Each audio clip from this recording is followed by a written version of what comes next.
Okay, so let's get started on chapter 6, part 2. This is on the phobias and OCD. So, when you're talking about a phobia, you're talking about a persistent, irrational fear of an object, a situation, and the person who has the phobia knows that it's not normal for them to be this scared of that object or situation. They know that there's something excessive about it, that it's somewhat irrational.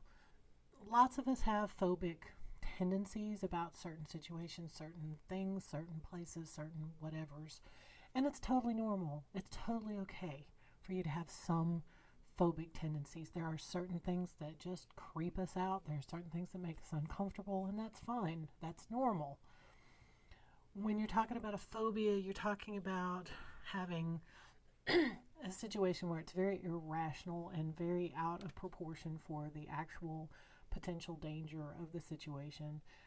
And oftentimes, when people have phobias, it stems from something that happened to them when they were kids, or at some point in their lives, they had a really bad experience in a certain situation, or multiple experiences in a given situation, and that develops into a phobia. And it develops into this fear response. The presence or even the anticipation of the presence of that particular feared object or that particular situation can trigger a lot of anxiety in people. And for it to be a phobia that you would call, something diagnosable, it needs to be interfering with your ability to function. It's not something that's just like, oh, I don't like spiders. Not a whole lot of us do. But when you're talking about something that you would have to encounter on a near daily basis, when you're talking about something that you have to deal with at your job, then that becomes something that would, need to be diagnosed, need to have treatment. And one of the good things about phobias is they're relatively easy to treat. You can get significant improvement in most simple phobias in about, 4 to 6 sessions for, the simple phobia kind of thing. And there's a variety of things. I'll talk about that on Wednesday, but there are a variety of things that can be done. Specific phobias are, again, just those specific situations, those specific objects. You have these 5 basic categories: animal type, natural environment, situational, blood injection, injury. Yeah, and then other, which is just lots and lots and lots and lots of things. There's so many. There are literally hundreds of different phobias, but most people only experience, a handful at most of these things. Again, lots of us are uncomfortable around certain organisms, certain types of animals, certain situations. That doesn't mean you have a phobia. For a phobia, again, it has to be of at least 6 months duration. So we're talking about the same time frame as generalized anxiety disorder. You're talking about it negatively impacting your ability to function on a daily or near daily basis. You can be all kinds of scared of spiders, and that's not going to affect your life on a daily or near daily basis unless you live somewhere that's just chock a block full of spiders, which most of us don't. It's not going to affect your ability to function to be afraid of flying unless you have to fly a lot for your job, or if your job requires public speaking, and glossophobia is one of your big phobias. So there are a lot of different things that lots of people experience fear about, but it's not a regular part of their lives. So frankly, it's just not that meaningful. It doesn't really matter that much. It doesn't mean that it's not maybe worth pursuing some help. Even if you only have to do public speaking for your job occasionally, like once a month or something, that's not technically enough to call it, a glossophobia diagnosis necessarily, but it doesn't mean that you couldn't benefit from getting some treatment, because once a month is still often enough that, you would want to do something about it potentially. So there's a lot of different things that, even if it's, not quite as bad, that not quite bad enough to warrant a full diagnosis, it's still clinically significant enough to warrant some help, some treatment. It just depends on the individual situation and what they're doing or what they want to do. about that. Um, so there are phobias, especially with animals, that we all can kind of go, yeah, that makes sense. Arachnophobia is fear of spiders. Ophidiophobia is fear of snakes. Yeah, most people do not find spiders and snakes to be cuddly and want to pet them. Um, and that's just kind of biologically hardwired. We don't tend to be afraid of puppies and bunny rabbits because they're naturally just cute, and we think of them as being harmless. Although puppies bite, puppies can cause a lot of pain when they do the things they do. They can scratch, they can bite, but they're so damn cute that we don't really think of it that way. Kittens, same thing. I mean, they're tiny little needle claws, but oh, they're so cute.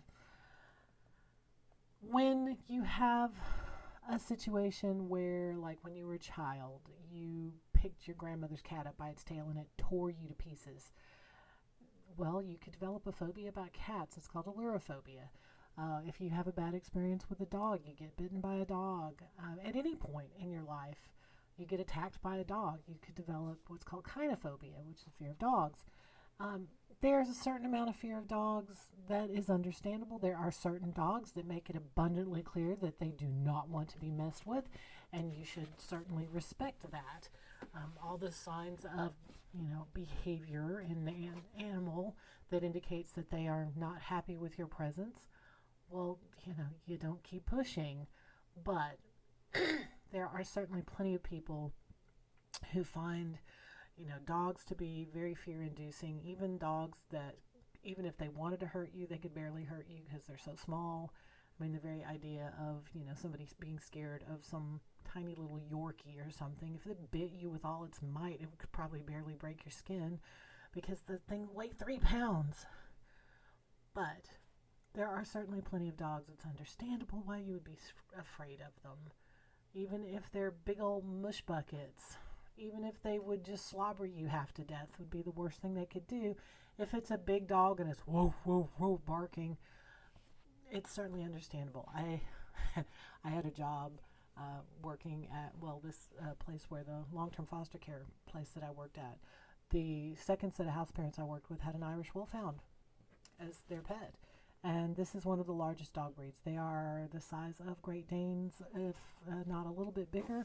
And this dog was absolutely enormous.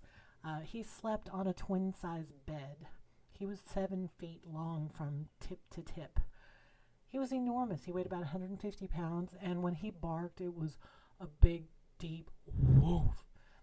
And I knew what breed he was when I drove up the first time I went out there. And I knew that breed was, a nice breed, and I wasn't afraid of him. But I was cautious. I opened the window and I talked to him and saw how he responded. And he wasn't growling and he wasn't being aggressive in any way. So I was like, okay, I can probably get out of the car. And he was just as nice as he could be. That dog was super, super chill, super cool. And the house parents had numerous people go out there, and they were afraid to get out of the car because this dog was the size of a freaking pony. And, he would bark a little bit. He didn't even bark very much. But when he did, it would just about rattle your fillings because it was so loud and so deep. That's not a phobia. That's a healthy fear for an animal that's big enough to bite through your leg. When you're talking about a phobia, you're talking about an irrational fear that is out of proportion to the potential danger of that situation or that animal. So if you're, terribly scared of rats or mice, and these are clean rats, these are mice that are, in a cage, and they're well cared for, and they're, not dirty, there's no reason to be afraid of a mouse. They're not going to hurt you. They're mice. They're afraid more than anything. But there are people who find mice and rats to be extremely creepy. They carry disease. It's understandable. But again, some of these things are very easy to go, yes, that makes sense. Some of them not as much. Natural environment types of phobias. Acrophobia is probably the most common, which is fear of heights. there again are reasons that we are kind of hardwired to be afraid of heights, because heights are potentially dangerous. It could potentially, leave you in injured or dead. Agoraphobia, fear of open spaces, I talked about. This is another one, places where people can't escape easily. These are the things that do, make a lot of people uncomfortable. Brontophobia or astrophobia is fear of storms or thunderstorms, lightning, rainstorms. Those are things that not only humans can be afraid of, but it's very common for animals, dogs and cats, pets, to be afraid of these as well. In fact, it's so common with dogs that they actually sell these things called thunder shirts, which are basically weighted blanket vests for your dog to comfort them during times of storms. Nyctophobia is fear of darkness. How many of you as little kids had to have a nightlight on in your room because you were afraid of the dark? Mesophobia is fear of germs. Oh boy, do a lot of people have that right now. But again, for it to be a phobia, we're not talking about, trying to keep from getting COVID. We're talking about someone who it's way out of proportion to the actual danger. Does it make sense to wash your hands a lot right now? Yeah. Does it make sense to wash your hands a lot during flu season? Does it make sense to wash your hands a lot when you're handling raw chicken? Yes, yes, and yes. When you are, Lady Macbeth, washing your hands until your skin is damaged from it, that's not normal. That's not something that would be considered, appropriate for the potential threat. Necrophobia is fear of death, fear of dead things. That's, again, pretty universal. And again, there are some good reasons for us to be reluctant to be around stuff that's dead. Stuff that's dead, not to put too fine a point on it, is rotting. And there's potential disease for that. So, there are good reasons for us to have those kinds of fears. Situational types: claustrophobia is enclosed spaces, aviophobia is flying, glossophobia is public speaking. Okay, so these are the things I've got listed here. Claustrophobia is one of the most common phobias. It is extremely common and extremely normal to be uncomfortable in small, tight, enclosed spaces. How small, how enclosed are we talking about? There are people who find it uncomfortable to be inside buildings, period. Or even be inside like a classroom size is uncomfortable to them. There are people who can't stand being inside a building that doesn't have windows. That's pretty normal. That's certainly not something that on its own is clinically significant, but if you take a job in a place where you are stuck all day with no windows where you work, that could potentially be a real problem for you. I've had jobs where I worked in buildings that didn't have any windows. I've had jobs that there were windows all over the place. It just, but for some people that would be extremely uncomfortable for them. And you have those kinds of things, certainly. Fear of flying is very common as well. It's both got some elements of claustrophobia where, you're in this tube with a whole bunch of other people that's careening through the sky. And then you've also got the, just the fear of, plane crashes and stuff like that, even though it's far safer to fly than it is to drive for most people. There's a much higher incidence of car accidents than aviation accidents, but it does remain that a lot of people have difficulty with flying and require medication or self-medication, as it were, for them to get through, a flight, especially, longer flights. And again, a lot of that is fairly understandable. And if you have a job that requires you to fly a lot, then yeah, that would absolutely be something that would be clinically significant and worth treating. But for most of us, if you're only going to get on an airplane once or twice a year, so get some Xanax from your doctor and get on with it. It's not that big a deal. Glossophobia, public speaking, this is another one. Again, people don't need to do public speaking in a lot of jobs. I would say the vast majority of jobs don't require much public speaking, if any. But there are certainly jobs like mine, teaching. If you are in certain areas of business where you have to give presentations, where you are in the type of work where you have to get up and talk to other people. When I was doing my therapy jobs, where I was working with day treatment people, I did group therapy sessions, and there was some public speaking, and I would be up in front of people, but it was such a different setting than what we generally think of as public speaking. I wasn't standing up typically in front of a room full of people all looking in my direction. It was generally a bunch of people all sitting down, sitting in a circle or sitting around a table, and I would just be kind of facilitating the discussion or leading the discussion depending on what day it was and what subject. But, that's not the same as getting up in front of a podium or behind a podium in front of a lot of people and giving a speech or giving a presentation or teaching a class. So that is definitely a different kind of thing. But, there's an awful lot of jobs that do not require public speaking, or only require it very, very rarely. But again, if you end up with a job that's a great job, but you have to do these presentations to, your coworkers every so often, and it scares the hell out of you, it's still worth pursuing treatment because we can get a lot of improvement in a fairly short amount of time.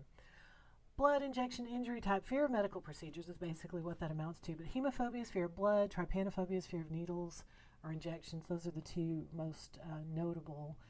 And it is very common for people to get, freaked out or grossed out by the sight of blood. There's vomerophobia, which is the fear of vomit. That's another one that's fairly common. And one of the things, as human beings, if we see somebody throw up for a fair, not large number of people, but for a fair number of people, if you see somebody throw up, it's going to make you throw up or make you want to throw up. That's, definitely problematic. If you want to work in medicine, you're going to have to deal with some puke. If you work in medicine, you're going to deal with some blood. You're going to be dealing with some stuff, bodily fluids wise. So that's definitely something that, you would need to really address and get sorted before you pursued a career, in nursing or in medicine of any sort, because you're probably going to be dealing with, stuff like that. If you have a fear of injections or needles, that for most of us, we don't have to get shots all that often. For most of us, we don't have to get blood drawn all that often. But there are certainly people that have to deal with needles every day. If you have type 1 diabetes and you have to give yourself injections of insulin every day. My husband had allergy shots that he was taking every week.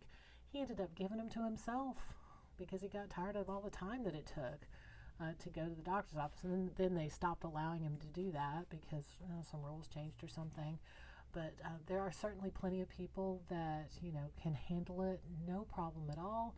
And there are certainly people who can. If you've got a really severe fear, I am not fond of getting shots, and I am very much not fond of getting blood drawn. But if I have to, I can do it. I just am, wincing and, but I can do it. I mean, when I got my vaccine, shot here a few months ago, I was just like, and I was, ready for it to be just terrible because it'd been a long time actually since I'd had to had a shot. And it was nothing. It was nothing. I mean, it was over before, I felt the alcohol and it was pretty much over. And that was it. But I also remember, my sister flipping out when we were kids about having to get shots, having to get our vaccinations and things. So it just depends on a whole lot of things, how you were raised, what you came up.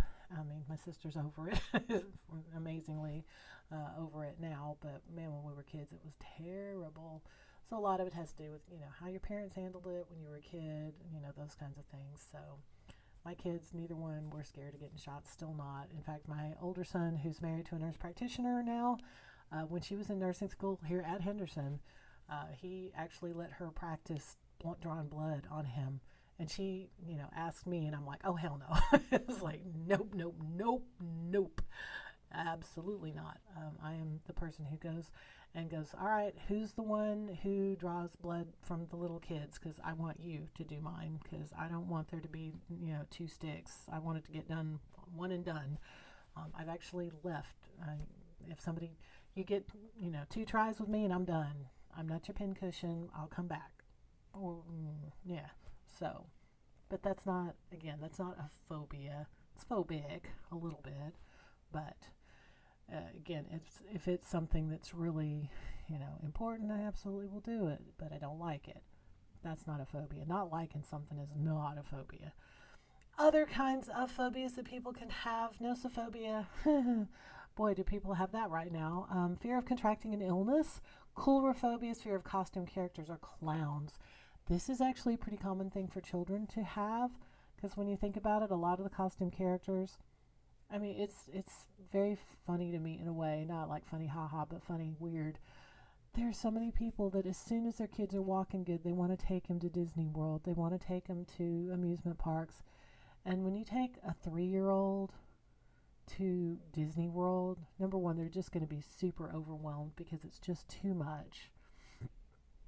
And then most likely they're going to flip out at some point because there's a 6-foot mouse that comes up to them, or a 7-foot mouse. Some of those costume characters are really large because of the costumes being so big. To get them proportional, they have to really make them large. And it freaks a lot of these kids out. And there's these parents I've heard of being so disappointed that their kids were just throwing fits the whole time they were at Disney World. And I'm like, well, yeah, you took a 3-year-old to Disney World. What did you think was going to happen? They're not old enough to process all that, and it's just too much stimulation. They get overtired, they get exhausted, all those kinds of things. And that can lead to a kid having coulrophobia. They get the crap scared out of them by a giant dog or something, even if it is just Pluto. It can be scary. And clowns, of course. I mean, clowns can be very scary. And especially if kids see like creepy versions of clowns, if they see if they see a clip from the movie It or something like that, it could really make them very scared of clowns. So that's another thing that, one more thing just as a parent that you kind of need to think about as far as what kind of entertainment your kids are exposed to.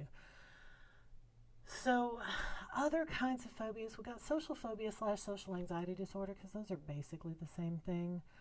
Social phobia is a fear of social interactions, a fear of performance. So there's a glossophobia can be part of that, but social anxiety or social phobia is way worse in that you get the same kind of nervousness that you would have from having to get up and give a speech in front of a class of people when you're just in front of a couple of people. So imagine you get the same kind of, knot in your stomach, physical uncomfortableness from just going up and talking to 1 or 2 people that you would get more normally, from, getting up in front of a whole group and giving a presentation. There's that performance anxiety that just becomes prevalent for just everything. For people with social phobia and social anxiety, and then just the interpersonal interactions that can make people extremely uncomfortable.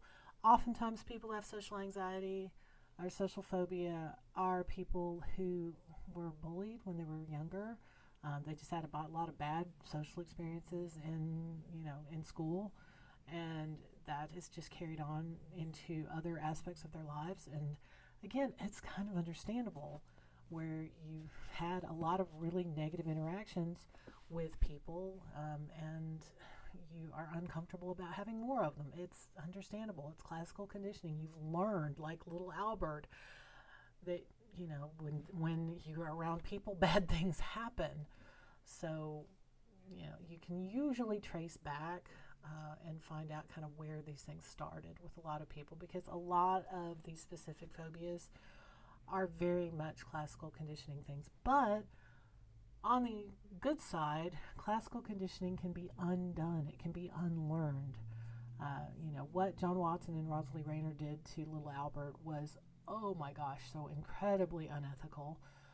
But it was also 100 years ago, literally, almost 100 years ago. And, there weren't ethical rules. There weren't rules of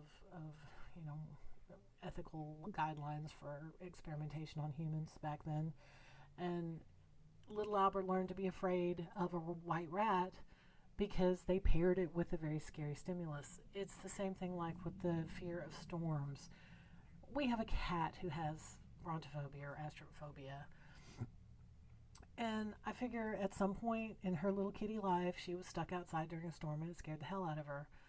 So now, when it rains, she is slinking through the house and obviously scared. Sometimes, if it's a bad storm, she will carry on, meow, meow, meow. She's obviously scared out of her wits. There are plenty of dogs that do this too. Again, it's understandable, it makes some sense, but there's also, things that, okay, rain happens, storms happen. If it's something that's so bad that it's interfering with your functioning, then, something needs to be done about it. There's also separation anxiety disorder, which is one I actually did not mention in class, but separation anxiety disorder is when you have a child that, normal separation anxiety is when you have a child that has a hard time being away from their primary caregivers. Unfamiliar people freak them out. This is a completely normal, and even healthy thing for babies that are like 8 months old-ish. 8 to 10 months old is when separation anxiety is typically the worst. And that shows that they've got a good, healthy bonding with their caregivers, and that's actually a positive thing. When you're talking about separation anxiety in children who are like school age, that's less healthy, less normal. You're talking about kids like going off to kindergarten for the first time and they're carrying on. That's normal too. It's especially if they hadn't gone to daycare or any kind of preschool. But how long does it go on? How bad is it?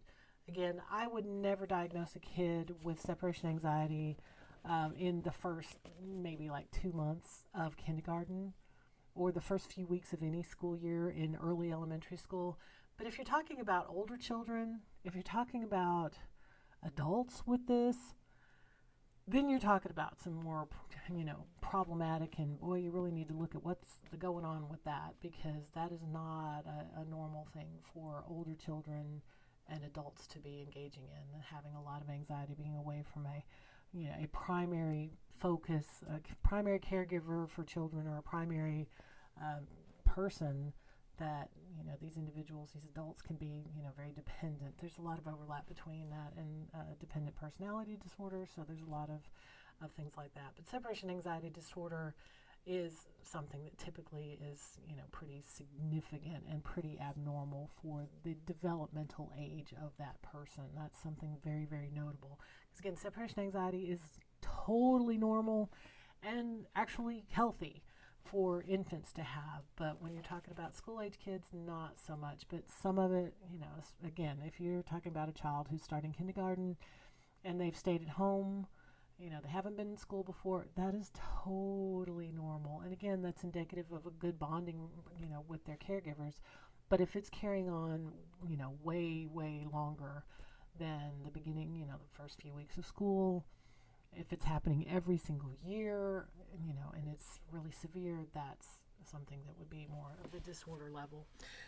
All right, for obsessions and compulsions. Obsessions are thoughts that are intrusive, that produce anxiety, apprehension, worry, fear. Obsessions can be about anything. They can make sense. They can be completely nonsensical. Compulsions are behaviors that are reducing that anxiety, and they do not have to make sense. They do not have to tie logically to the obsessions. There are plenty of things that do make some sense. People that have like the mesophobia, the germ phobia, and they wash their hands a lot. That one makes sense. There are things, when we were little kids, why did we do this stuff like step on a crack, break your mother's back? That doesn't make any sense. It's not tied to anything in reality. And yet, that's a very common thing for kids to do. Compulsions are just aimed at reducing the anxiety that people are experiencing. And there are compulsive behaviors that are almost addictive because they reduce anxiety, and they don't have to make a lot of sense. Some of the things that happen for people who have OCD, you can have obsessions, you can have compulsions. Usually it's a combination of the two. The most common is the mesophobia, excessive washing, excessive cleaning. There's a lot of checking, rechecking kind of things where you have to go around your house multiple times before you leave to make sure that you turned off the coffee pot and you unplugged the flat iron and you turned off all the lights, or you left on the right lights but not the wrong lights. Just a whole lot of time that can get wrapped up in just checking and rechecking kind of things. Hoarding falls under some OCD things. You can have preoccupations with violent thoughts. If there's a knife, I'm going to kill my children, even though you're totally not going to do that, but you have obsessions about it. And the thought processes are very disturbing. So you do things to reduce that anxiety. Those things there's as many ways that people have compulsive behaviors as there are people. But some of them are pretty straightforward and make some sense. Again, the hand washing makes sense. There are people who have the, contamination phobias, and they clean their house. They've got the OCD where they just clean their house top to bottom. The worst case of anything I ever saw, and this wasn't in real life, it was a real person, but it was someone that I saw in a video. But this woman was cleaning her house top to bottom like it was going to be an operating theater, for surgery, and she was doing this every single day. I mean, her house was literally damn near sterile, and it was taking her 8 to 9 hours a day to do this. Yeah, that's not okay when it's interfering with your ability to function. Yeah, if your compulsive behaviors are requiring so much time that you're late to work a lot, or you're late to everything that you try to go to because it takes you 45 minutes to do all of your checking rituals before you leave your house, that's a problem. If you are irritating the hell out of your friends and family and partners and stuff because you can't get out the door without 45 minutes of check, recheck, check, recheck. Yeah, that's going to be a real problem. You can have, a lot of financial distress that comes from this because you can't keep a job when you do those kinds of things at work. Your coworkers are going to get pissed at you because you're not going to get your work done. Your boss is going to be pissed at you because you're not getting your work done. You get fired from your job. So there's a lot of potential financial distress that can come with OCD as well. People who have OCD do seem to be kind of paranoid, and it's not. There is definitely paranoid behaviors. There's definitely paranoid thinking, but here's the thing that's really notable about obsessive compulsive disorder. The people who have OCD almost always are very, very aware of the fact that what they're doing is irrational, that what they're thinking is not logical, and they're aware of the fact that it's not normal, but they can't stop it. They cannot help themselves. They cannot not do those things that they're compelled to do because it reduces their anxiety. In that way, it's almost an addictive thing. And for some compulsions in particular, there's literally physical relief that comes from those behaviors. There's literally the reduction of anxiety that feels so good, or you get a little rush of endorphins by doing something like trichotillomania.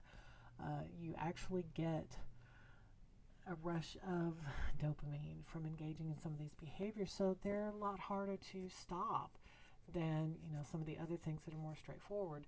So people who have OCD are very much aware of the fact that what they're doing is kind of weird and screwy and they shouldn't be doing it, but it's really hard for them to stop. There are all sorts of things that we do as people that are weird. I got weird. My husband's got weird. We all got weird. We've all got some stuff that could maybe be an OCD type thing, but how far is it going? How much is it affecting your functioning? Is it really problematic? Is it taking 5 minutes of your time to check and recheck, or is it taking 45 minutes of your time to check and recheck? 5 minutes, whatever, you're fine. You're weird. Join the club. We meet on Tuesdays. I mean, that's perfectly all right. We all have our weird. We all have our strange. when you're talking about it interfering with your functioning, when you're talking about it keeping you from being able to get to work on time or get to school on time, when you're talking about it interfering with your interpersonal relationships in a significant way, then you're talking about something that's very clinically problematic and you need to get it sorted. You need to get some help. Now, I've got here noted Scrubs. There is an old sitcom, not all that old, but a fairly old sitcom called Scrubs that's out there on TV. I've got it actually on Amazon Prime, I believe. I bought that episode ages ago, and I used to show it in class when I, obviously had more time in class. But the episode is called My Catalyst, Season 3, Number 12. It's a very, very good, and it's a silly sitcom, but it has a really, really good illustration, characterization of a doctor with really significant OCD. And he's played by Michael J. Fox, the actor with Parkinson's disease. And he does a fantastic job. And I show this, even if you just look up the clips with Michael J. Fox on YouTube, I would highly recommend it because it's a really good way of putting a human face on what it's like for someone who's very, very high functioning, but also has really severe OCD. And there are a couple of scenes in there that are just, they're awesome. They're so good. And they're such excellent representations of what it is like for someone who is at the top of their game as far as their, job, but still just having a hard time of it because of their obsessive compulsive disorder. That is something that I really want to have examples of, because I want you guys to come out of this class not just knowing some basic things about abnormal psychology, but some things about how it affects people in real life and what to take from that, in that there are people all around you who have mental illnesses, who still function and still do great things. And then there's people around you who have really severe mental illnesses who it's just kind of made their lives a train wreck, and everything in between. So seeing, some of these fictional examples are also a little easier to watch than watching a real life version, because I've seen plenty of tapes, and in real life I've worked with a few people with OCD that was pretty bad, and it's honestly harder to watch when it's a fictionalized part of a sitcom. It's easier to see someone who's going through the struggles that they're going through. So I would highly recommend that if you can find that, if you can get that. The episode is 22 minutes long, so we're not talking about, some long thing that I'm expecting you to watch. But even if you watch the whole episode, it's only one episode of a half-hour sitcom. So it's not a long thing. But again, even if you just watch the clips on YouTube, I highly, highly, highly recommend that. So for other things within the anxiety disorder category, we'll talk about body dysmorphic disorder on Wednesday, but excoriation disorder and trichotillomania kind of fall in the similar area. Excoriation disorder is skin picking. Skin picking can start pretty normally. Lots of kids pick at scabs when they get little boo-boos or something.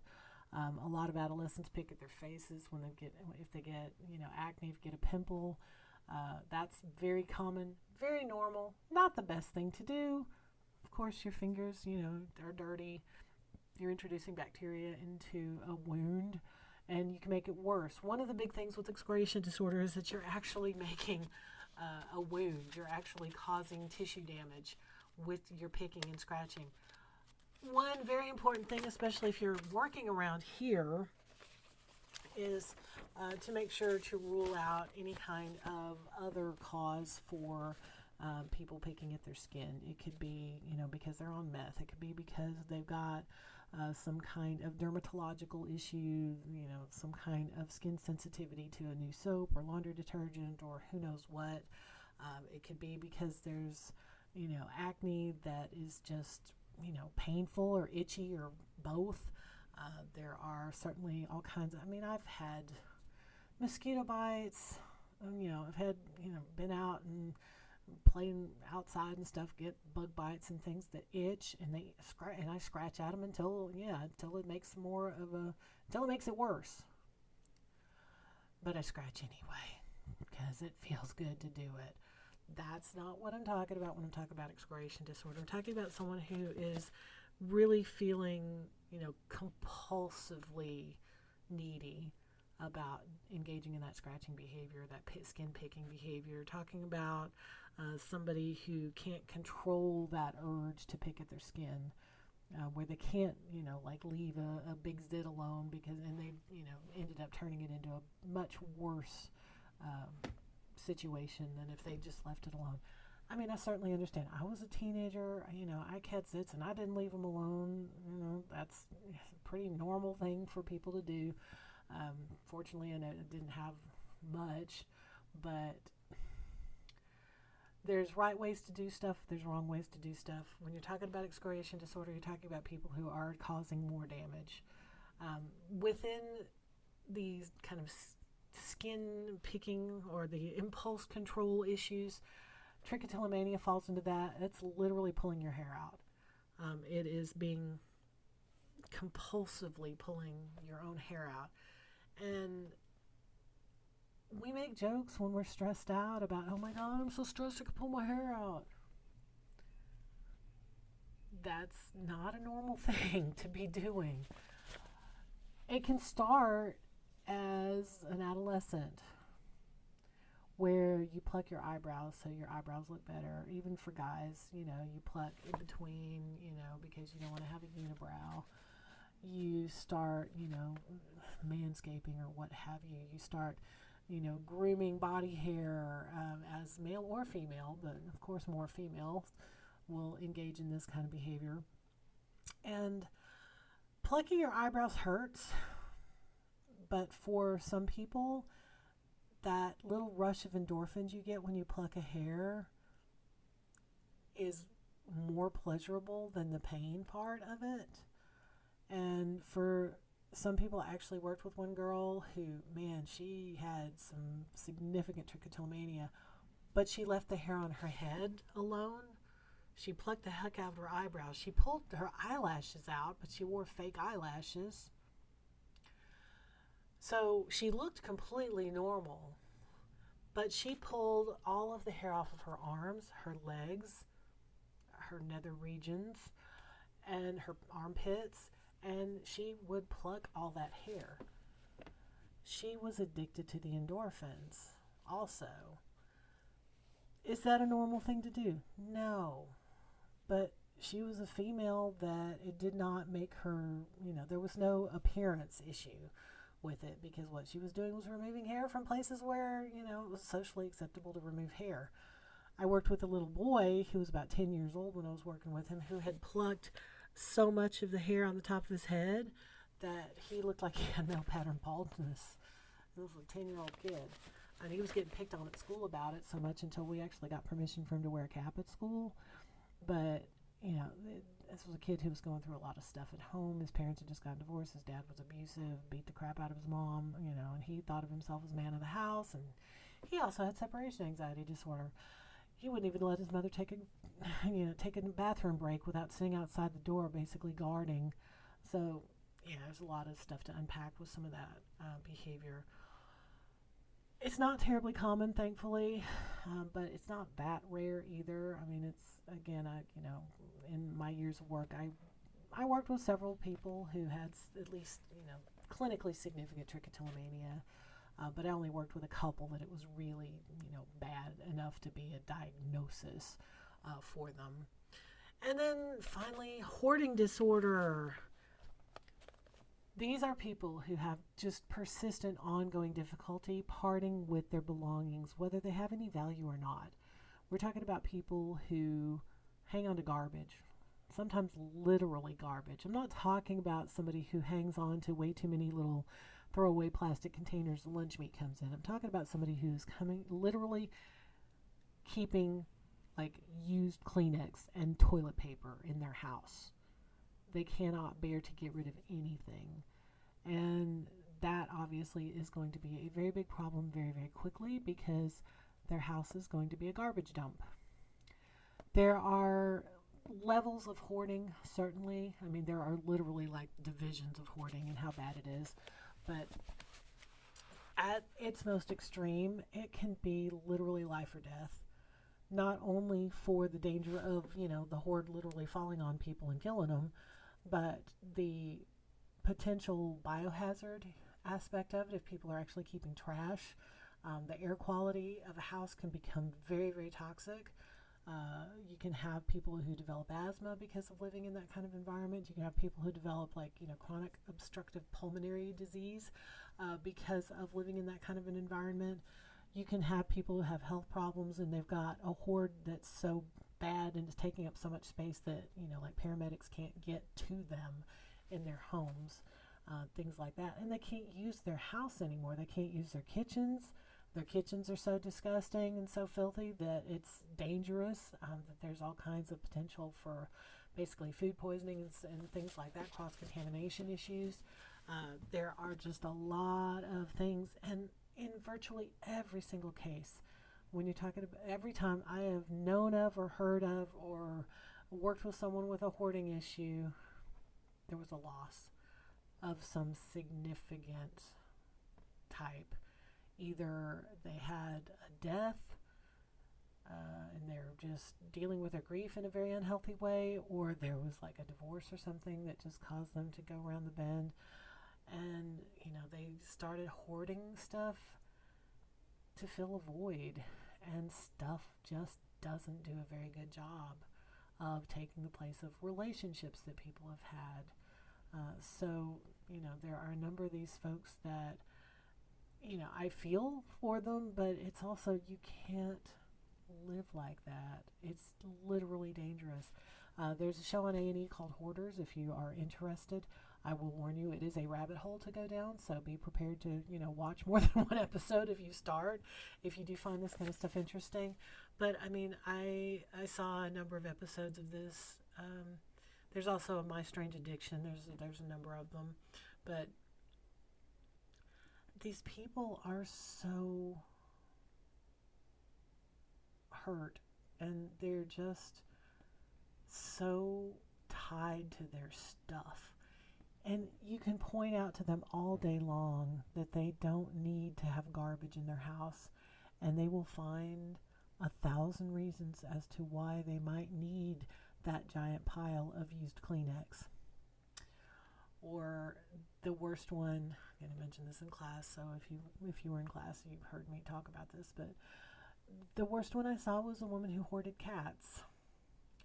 And she had a house that had a converted 2-car garage that turned into a den, and it was full of garbage, literal just garbage. It was a garbage dump inside of her house that was easily the size of a minivan.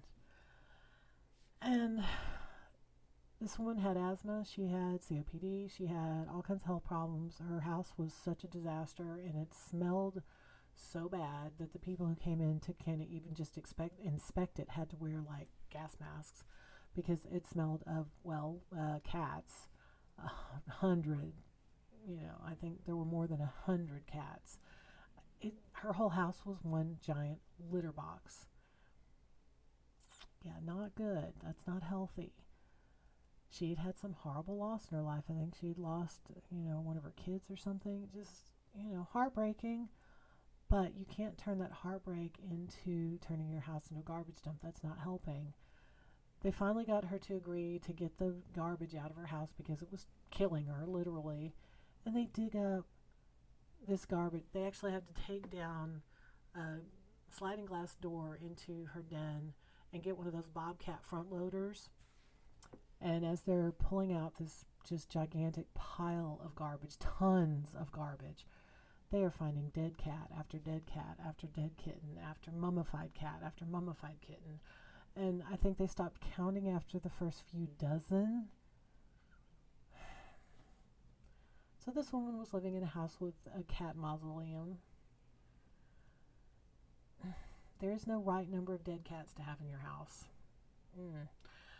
So, it can be that extreme.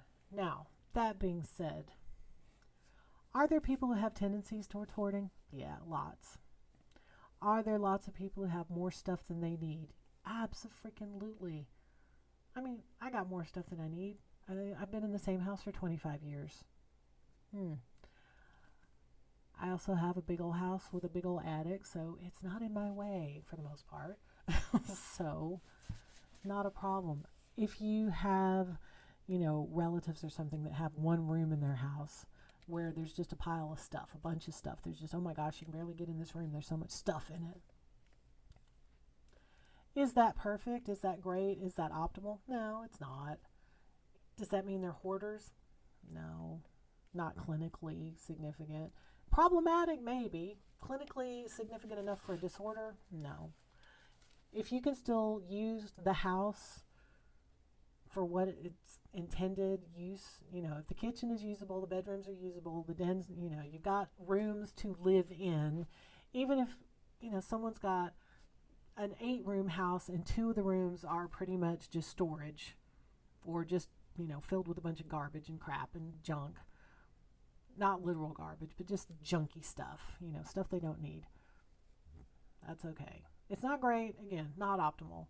But if you're talking about someone who literally has a room full of garbage that is festering, stinking, making the whole house smell bad, the air quality is really negative, there's rats running around in it, then you're talking about, a disorder, even if the rest of the house is still okay. I actually saw one very interesting episode where a woman had her downstairs of her house was fine, totally okay.